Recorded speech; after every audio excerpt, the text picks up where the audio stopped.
I'm going to do a real quick one for you guys who want the quick answer, and for you guys who want more information, there's a longer video to follow. But did your check light just come on your dash, and your VSC light maybe as well, and you're thinking of going on Facebook or on the internet and saying, hey, my engine check light and my vehicle stability light's on, what could be the problem? Well, don't, because you're just going to waste people's time, because they're going to tell you, check the codes. What is the code? And there's multitude of codes that could cause that check light. So either take it to a mechanic. Some places around the world you can take it to some auto stores and they'll scan them for free. I use a little dongle, or I use my scan tool. Get some codes, give people more information, and they're going to be more accurately able to help you with your problem. Don't just waste your time and say, hey, my check light's on, what should I do? Now for you guys that want more information, watch the rest of the video. For you that don't, talk to you again soon. G'day guys, it's Calvin from the Coaching Company in New Zealand.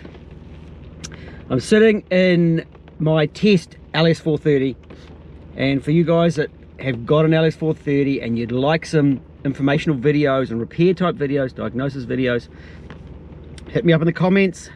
I'll add them to my list. I've got a heap of work on, but I'm trying to work through some helpful videos to help other guys repair these cars and look after these cars, or just increase your knowledge. I've been doing some testing, and I'm actually presently running a standard USDM ECU in this car. Now the ECU was sent to me by a customer for a reflash. It had a tide mark. It was the ECU had sat in water, and that's what's in this car. This morning I started my car up and I had to remove the chickens. I believe some people around the world talk about removing cats.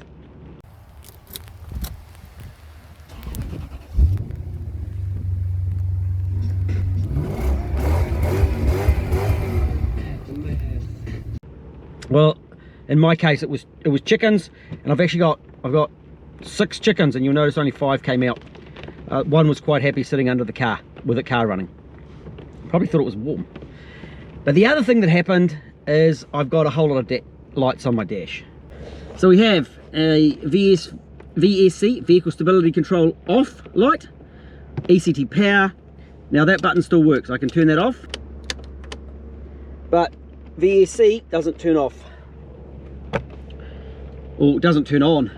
And we've got this big triangle, and we've got over here, we've got check engine and check VSC. So I see posts on Facebook and guys go, hey, this light's come on, it says check engine, check VSC, what could the problem be? How do I fix it?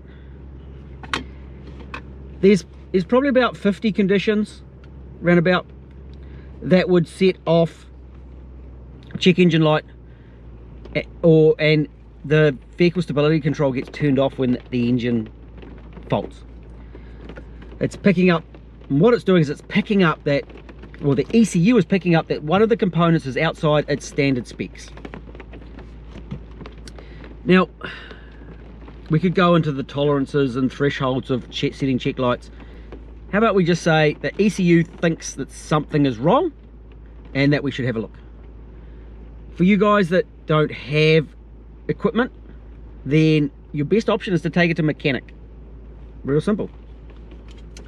For the DIY guys, or even just a hobbyist, you know, a little dongle like this, OBD2 dongle, is enough to get codes out of these cars.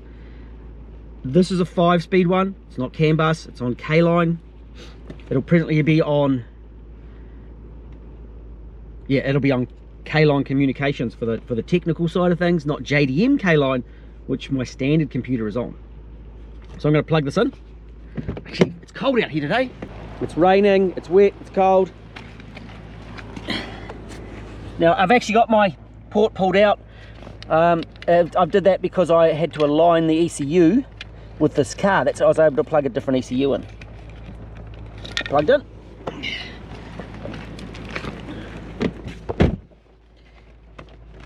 Smartphone. I'm using Talk Pro. So it's going into into the unit, and I'm pretty sure I've already Bluetoothed that unit into my phone. There it is, we've got it. Talk app, fault codes, tap here to scan for fault codes. Evaporative emission control system pressure sensor high input. Evaporative emission control system pressure sensor high input. So what it's doing is it's picking up that the fuel tank breather system is outside the parameters that it should be.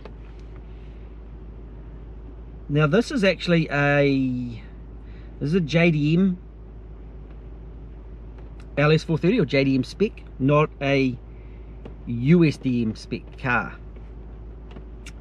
So it's possible that this car doesn't have the system that the ECU is looking for. It's possible it doesn't even have the inputs for it. Normally though, there would be a repair process. You'd get in there and you would check out for evaporative emissions. Fuel cap, it's saying it's high input. Pressure sensors, VSVs, which is don't be confused with VSC. Vacuum switching valves for the emission system. For today, what I'm just going to do is I'm just going to clear the faults, because one, I don't have time to sort it, and I need to do some checking whether this car matches that ECU, which I know it doesn't, but I need to confirm that then the ECU, whether it's looking for a system in this car that doesn't exist in this car. Okay, and that's come about because I am mixing and matching ECUs. Okay, it's not running the correct ECU for this car. Clear fault codes on ECU, yes.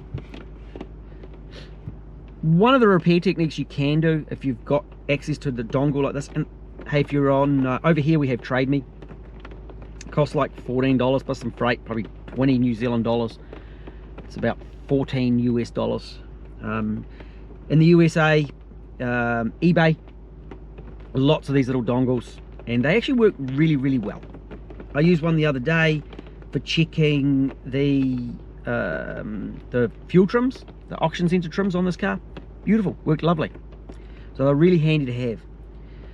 Another one is you can have like pseudo codes where something comes up that is just right on the edge of a threshold.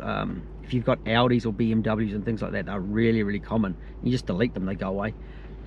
LS400s, LS4 and 430s tend not to throw pseudo codes so much, but it doesn't hurt just to delete it and see if it comes back in a couple of days, and then you can confirm it as a code. And you'll also have situations where you'll have one code with other codes. For example, you might pop a MAF sensor or airflow sensor, depending, it's the same unit, just a different word. The technical right term is a MAF, mass airflow sensor, and you may get oxygen sensors codes as a result because the MAF is causing the computer to put on far too much fuel, and so you've got to watch that as well. I've been diagnosing these things for 20 odd years and working on car electronic diagnosis, going right back to distributors and points and stuff like that. The name of my company is the Car Tune Company because all we used to do is tune cars, and I'm going to do my very best to show how you can look at these things in a DIY type situation and test it. Right, my fault codes have cleared, gone, no more warning, and this now turns on and off with the button.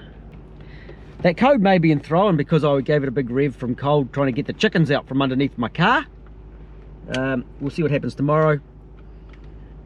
And it's one that the evaporative emissions, I actually see lots of people asking about it, and it would be really nice if this car had those systems so I could go through and show the parts of it, and so many people say it's just a gas cap and then they spend ages looking for that problem. But unfortunately I don't think I'm going to be able to help too much in this case with this car. being that it is a JDM variant. Anyway, to summarize, if your check lights come on, don't get on Facebook and ask what I need to fix it.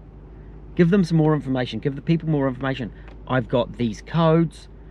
These are the codes. This is what I've checked. This is what I've tested.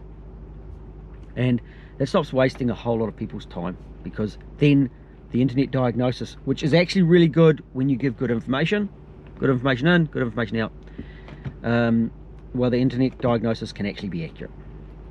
So I hope that's been helpful. Talk to you soon. Catch you later.